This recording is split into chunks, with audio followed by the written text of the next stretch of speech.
දවසක් පොඩි ළමයෙක් ඉස්කෝලේ ඇරිලා ගෙදර ආවේ ලියුමකුත් අරගෙන.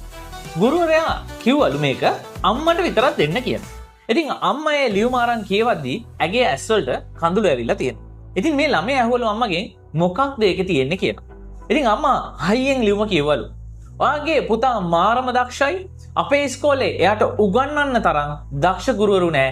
ඒ නිසා කරුණා කරලා එයාට ගෙදර තියාගෙන උගන්වන්න කියලා. එදා ඉඳන් එයා ඉගෙන ගත්තේ අම්මගෙන්. ලොකු වෙලා එයා විද්‍යාඥයෙක් වුණා. හැබැයි එයා ලේසියෙන් දිනුවේ නැහැ. එයා එක පරීක්ෂණයක් කරන්න ගිහිල්ලා දහස් වතාවක් නෙවෙයි දසදහස් වතාවක් ෆේල් වුණා. හැමෝම කිව්වා දැන්වත් නවත්තන්න ඔයාට ඕක කරන්න බැහැ කියලා. ඒත් එයා කිව්වේ මම ෆේල් වුණේ නැහැ. මම වැඩ කරන්නේ නැති ක්‍රම 10000ක් හොයාගත්තා කියලා.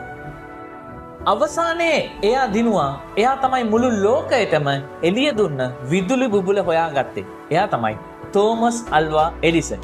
හැබැයි කතාව එතනින් ඉවර නැහැ. එයාගේ අම්මා නැති වුණා දවසක එයාට පොඩි කාලේ ගුරුවරයා එපු අර ලියුම ආයෙත් හම්බුණා. එදා අම්මා බොරුවට ඒ කියවපු ලියුමේ ඇත්තටම තිබුණේ මෙන්න මෙහෙමයි. ඔයාගේ ළමයා මන්දබුද්ධිකයි. එයාට උගන්වන්න අපිට බෑ. එයාව ආයේ ඉස්කෝලේ එවන්න එපා කියලා.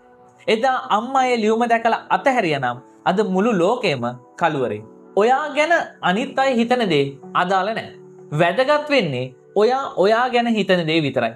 ඔයාගේ අම්මා වෙනුවෙන් මේක ෂෙයා කරන්න, මාවත් ෆලෝ කරලා තියාගන්න. එච්චරයි.